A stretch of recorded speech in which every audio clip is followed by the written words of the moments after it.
Hindi nagpatinag kaya't naging matagumpay pa rin ang resupply mission ng puwersa ng bansa sa Bajo de Masinloc sa kabila yan ng panibagong insidente ng pambubuli ng China sa mga barko ng Pilipinas sa West Philippine Sea. Balikan natin ang mga kaganapang yan sa detalye ni Noel Talakay.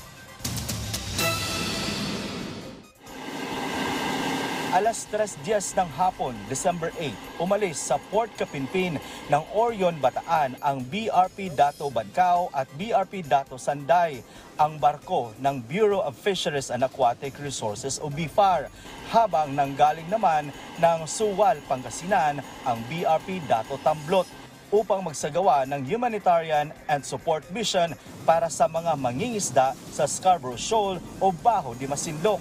Nakarating ang tropa sa lugar mag-alas 8 na ng umaga, December 10. Alas 8:11 ng umaga, nakatanggap ng unang radio challenge ang BRP Dato Bancao mula sa mga Coast Guard ng China na nagbababala. 3 beses nakatanggap ng radio challenge ang mga barko ng BFAR. Hanggang nagbomba na ng tubig o water cannon ang Chinese Coast Guard vessels. 4 dito ay direktang patama sa mga barko ng BFAR.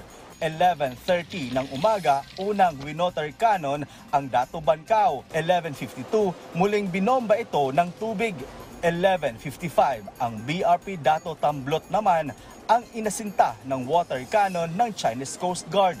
At 12:43 ng hapon, 2 Chinese Coast Guard na ang sabay na binobomba ang Dato Tamblot.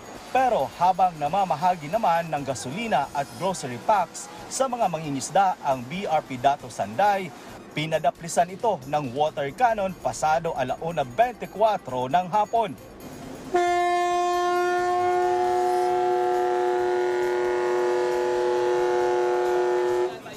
Halos 15 beses din nagsagawa ng delikadong maniobra ang Chinese Maritime Militia vessels para mapigilan lang ang paglapit ng mga barko ng BFAR sa Bajo de Masinloc.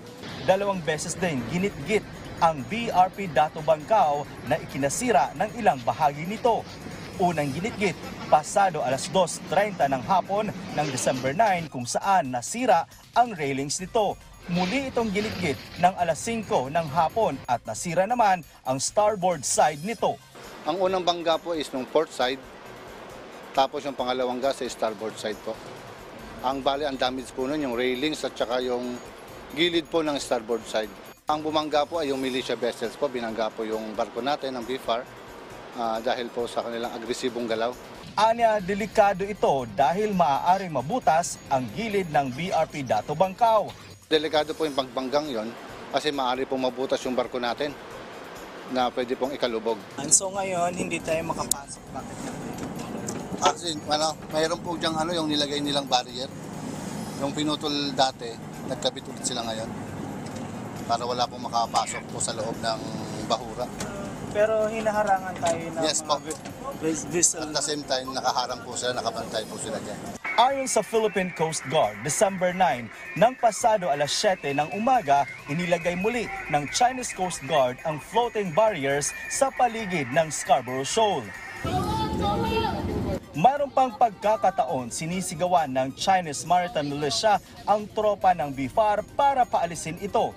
Habang isinasagawa ang humanitarian and support mission, umaaligid naman ang ilang Chinese Coast Guard gamit ang speedboat.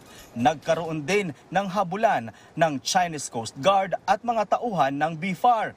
Pabalik na sana ang tropa sa Port Capinpin noong December 9. Pero hindi ito itinuloy sa takot na baka pagbalingan ang mga mangingisdang Pinoy nang dahil sa nangyari. Kaya nanatiling nasa gitna ng karagatan ang tropa ng BFAR hanggang December 10 ng alas 11 ng umaga. Ina-assess po natin yung situation para po malaman, para po maprotektahan natin kung ibang mangingisda, baka sila po ang balikan sa mga nangyari. Sa kabila nito, naging matagumpay ang ginawang humanitarian and support mission ng BFAR sa Scarborough Shoal kung saan humigit kumulang 40 motherboards ang nabigyan ng fuel subsidy, pang Noche Buena package, pagkain at tubig. Masaya po, gawa ng umabot pa. libre na po sa konsumo namin yan. Hiling niya na sana hindi na sila makaranas ng panghaharas ng mga Chinese Coast Guard upang maging malaya na silang makapangisda sa Baho de Masinloc.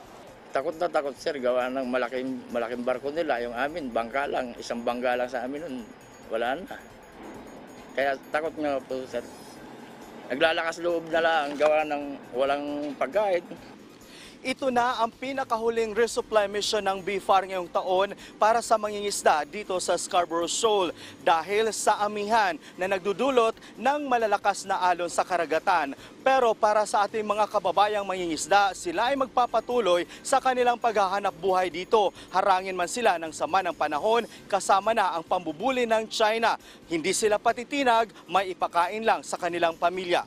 Mula dito sa Scarborough Shoal, West Philippine Sea, Noel Talakay para sa Bayan.